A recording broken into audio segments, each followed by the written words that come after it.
Okay, let's unpack this. We are diving into a deep conceptual shortcut today, looking at one of the most fundamental ideas in physics, resonance. And our guide is Richard Feynman. We're going to explore how using complex numbers can really unlock the understanding of forced oscillations. Right, the goal isn't just what resonance is, but how this mathematical tool complex numbers makes tackling the problem, the forced harmonic oscillator, much more manageable than using traditional differential equations. Exactly. It's kind of a shortcut to getting the deep concept. We want to move past just solving dense equations and really understand why things resonate. So the basic setup we're talking about is some kind of oscillatory motion. Think maybe a mass on a spring, and it's being pushed, driven by an external force. Let's say that force is oscillating itself, like $5 omega ti. And solving the equation for how that mass moves, with the cosine term in there, it gets, well, it gets mathematically tricky quite fast. Handling sines and cosines under differentiation isn't always fun. But this is where Feynman's elegant move comes in, from chapter 23-1. He suggests using complex numbers. That's the key. Yeah. Instead of the real force, $5 omega t, we think about a complex force, FF0A omega t. Remember, the actual physical force is always just the real part of this complex version. Okay, so we're using a mathematical construct, this complex force. Huh. What's the payoff? The payoff is huge. When you use d omega t, differentiation, which is usually the hard part, becomes simple multiplication. Differentiating omega t just gives you e omega times e omega t. Ah, I see. So the calculus part, the derivatives, turn into just multiplying by a constant I omega ta. The difficulty shifts from calculus to algebra. Precisely. It massively simplifies the algebra. We use this sort of mathematical trick, this non-physical complex force, to find a complex displacement. Let's call it the real displacement. Right, but because the underlying physics, the differential equation, is linear, we know that the real part of our complex solution must be the actual physical displacement we're looking for. Okay, so solve the easier complex problem, then just take the real part at the end. Clever. It's a very powerful technique. So let's try it first on the simplest case. The undamped oscillator. No friction, no resistance. Idealized. The equation there is just mass times acceleration plus stiffness times displacement equals that driving force, $50 an omega. So now we swap in the complex force AZ all the way to omega twice and assume the displacement will also be complex, probably proportional to EZ omega. And because differentiating A omega twice just brings down AF2, which is omega 2? Exactly. The differential equation becomes an algebraic equation. You just solve for, and what you find is that the complex displacement color has a magnitude proportional to $1 divided by omega 2 omega 2. And omega dollar there, that's the system's own frequency, right? The natural frequency. That's it. Omega 2 is just the kilonars, stiffness over mass. It's inherent to the system, the frequency it wants to oscillate at if you just let it go. And right there, in that simple $1 omega 2, you see resonance pop out. You absolutely do. If the driving frequency, omega, gets really close to the natural frequency, omega dollars, that denominator, omega 2, gets incredibly small. And dividing by a very small number gives you a huge result. An enormous response. The amplitude of the oscillation blows up. That's resonance in its purest, simplest form, driving the system exactly how it wants to be driven. Like pushing a swing perfectly in rhythm. In this ideal case, the pushes just keep adding more and more energy, and the swing goes higher and higher, theoretically without limit. But as you said, that's the ideal. Reality always has some friction, some damping. Right. So we need to add that in to make it more realistic. That's section 23-2. We introduce damping. Usually it's modeled as a force proportionally to velocity, so we add a term like televfrac TET, or as Feynman writes it, gamma frac TET to the equation. Gamma is just some damping coefficient. Okay, so the equation gets a bit messier. Mass times acceleration plus damping times velocity plus stiffness times displacement equals the force. But does the complex method still work? It does. Beautifully. It's robust. You follow the same procedure, substitute the complex force, and assume a complex displacement. You solve algebraically again. And what does the solution look like now? The complex displacement hand ends up being the complex force hand divided by mass, and then all divided by this crucial complex denominator. Yeah. Omega 2 plus I gamma omega. Okay, let's unpack that denominator. Omega 2 plus a gamma omega. It has two parts. Yes, a real part and an imaginary part. The real part, omega 2, is still about that frequency mismatch. If omega is far from omega dollars, this term is large and it reduces the response. And the imaginary part, a gamma omega. That represents the damping, the resistance due to friction or whatever is causing energy loss. The gamma term is key there. It's always there, acting like a brake. So the overall size, the amplitude of the oscillation, depends on the magnitude of that entire complex denominator. Exactly. The magnitude of, let's call it dou, well, it's square to omega, depends on both the frequency mismatch and the damping gamma. And Feynman has these great figures, like figure 23 to 2, showing the amplitude response. Can you describe that for us? Sure. Imagine plotting the amplitude at dou versus the driving frequency at $. If the damping gamma is very small, you get a really tall, sharp spike, right around to megadollars. Very selective. High peak. Very high peak. But if the gamma of dollars is large, the peak becomes much lower and broader. The friction just prevents the energy from building up too much, even at resonance. The peak also shifts slightly lower than a megadollars. So damping reduces the peak height and spreads it out. Makes sense. But amplitude isn't the whole story, is it? The complex solution also gives us the phase. Yes, the phase shift is automatically included. Yeah. It tells us about the timing difference between when you push the force and when the system responds, the displacement.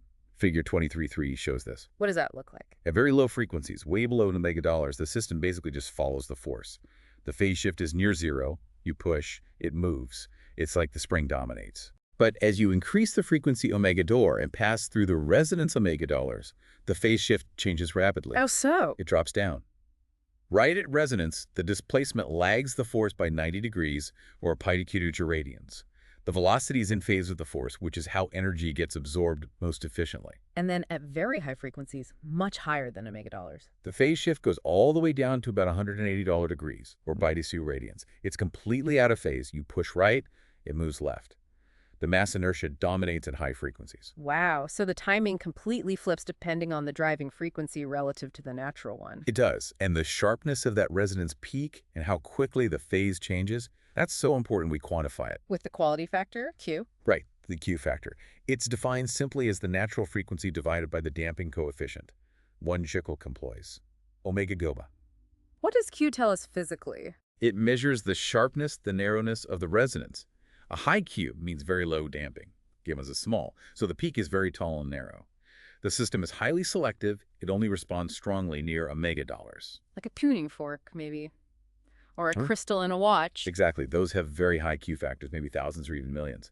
Low Q means lots of damping, like car suspension. You want that to absorb energy quickly over a wide range of bumps, so it has a low, broad peak, maybe a Q near 1. So a high Q means low energy loss per cycle, great energy storage. Precisely. It's a crucial parameter. It boils down the resonance behavior relative to damping. It's amazing how these complex physical systems can be characterized by just a megadollar in Q. It really simplifies things. And what's even more powerful is that this exact same mathematical structure applies elsewhere. You mean like in electrical circuits? That's section 23.3. Exactly. Let's take a simple series circuit with a resistor R, an inductor L, and a capacitor C, all driven by some voltage source via D1. Okay. R, L, C, resistor, inductor, capacitor. If you write down the equation for the charged dollars flowing in that circuit, well, voltage across R is $3, R dq dt. Voltage across L is $1, di dt, L d2 kt2. And voltage across C is $2. And the sum of those voltages has to equal the driving voltage, Vt. Right, so the equation becomes little frac T22 plus R frac TTT plus var compa TT. Wait a minute, that looks familiar. It should, compare it to the mechanical one, Blown model frac T2 plus gamma frac TT plus KX FTT. It's the same mathematical form. Wow. So the physics translates directly. Perfectly. Feynman provides a table, table 23.1, showing the analogies. Inductance L behaves like mass M. Electrical resistance R behaves like mechanical damping gamma. And the stiffness K? Stiffness K corresponds to the inverse of capacitance, polarticle. A stiff spring is like a small capacitor. So all the results carry over. Resonance frequency. Cubic Q factor. Everything. The electrical resonant frequency T big dollar is $1 square T, just like the mechanical one with square T. The Q factor is mega LR dollar. You can analyze electrical resonance using exactly the same complex methods. And engineers do this all the time with something called complex impedance, right? Yes, impedance, usually written as Z.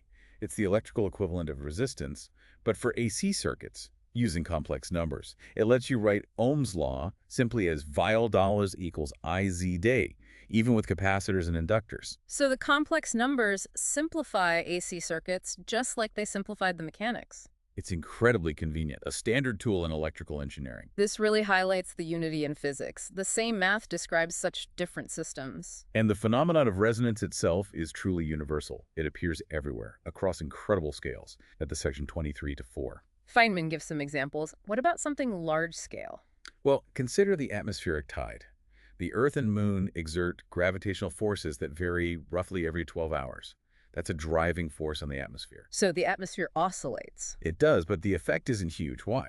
Because the atmosphere's own natural oscillation frequencies aren't very close to that 12-hour driving period. The Q is relatively low for this interaction. The resonance isn't strong. Okay, what about smaller scales? Molecular level. Think about light hitting a salt crystal, like sodium chloride. If you shine infrared light through it, you'll notice, as shown in figure 23-7, that at certain specific frequencies, the light is strongly absorbed. You get these sharp dips in transmission. That's resonance. Absolutely. The electric field of the light wave is oscillating. If that oscillation frequency matches the natural frequency at which the sodium and chloride ions in the crystal lattice vibrate, the ions absorb the light energy very efficiently. So the light energy gets converted into lattice vibrations at those specific frequencies. Exactly. Molecular resonance. And moving even smaller. Quantum level. Magnetic resonance imaging, MRI. It's based entirely on nuclear magnetic resonance. Protons in your body have a magnetic spin, and in a strong magnetic field, they precess at a specific frequency, no good dollars a low, determined by the field strength, like tiny spinning tops. If you hit them with radio waves, an oscillating magnetic field at exactly that frequency, a megadollars or wallers, the protons absorb energy and flip their spins. That's the resonance. Detecting that absorption lets you map out tissues. Figure 23-8 illustrates this principle. Amazing. And even deeper. Particle physics. Yes. Feynman shows examples like gamma rays interacting with lithium nuclei, figure 23-9, or reactions involving elementary particles like K-mesons, figure 23-11. These reactions often show incredibly sharp P's in probability when plotted against energy, which is related to frequency. Extremely sharp resonances. Extraordinarily sharp, which implies extremely high Q factors. Yeah. We're talking Q values maybe around 10 teller or even higher for some nuclear states. 10 billion. That's unbelievable sharpness. It tells us that these fundamental states, these configurations of nuclei or particles, have incredibly precise, well-defined natural frequencies or energy levels, and they lose energy very, very slowly when excited, very low damping. So let's try to wrap this up. What's the big picture here? We started with a potentially messy physics problem, a forced oscillator. The key insight, Feynman's approach, was to use complex numbers, specifically e omega t. Right. Turning the calculus into algebra. Which made it easy to solve, even with damping included. We found the amplitude response depends on frequency mismatch and damping. We saw the phase shift tells us about timing. And we defined the Q factor, omega gamma, as the measure of how sharp that resonance is. Then we saw this wasn't just about mechanics. The exact same math, the same resonance behavior shows up in electrical circuits. Mass becomes inductance, damping becomes resistance, stiffness becomes inverse capacitance. And finally, we saw resonances everywhere. Atmospheric tides, salt crystals absorbing light, MRI, even fundamental particle interactions. The core takeaway for you listening is that resonance is this universal pattern in nature. And the mathematical language of complex exponentials is what lets us see that unity so clearly, cutting through the details of whether it's a spring, a circuit, or a nucleus. It's a really powerful perspective. Now, for a final thought, let's go back to those incredibly high Q factors in nuclear physics, like $10. Yeah, mind-bogglingly sharp. What does that extreme precision, that incredibly low damping or energy loss at the fundamental level, really tell us about the nature of these particles or nuclear states? Think about what such stability, such a perfectly defined frequency, implies about how reality itself is constructed at its deepest levels. It suggests a level of perfection, of inherent stability in these fundamental modes that's far beyond anything we can build or engineer. It hints at the extraordinary precision underlying the physical laws. Something profound to think about. Thank you for joining us for this deep dive into the elegance of resonance.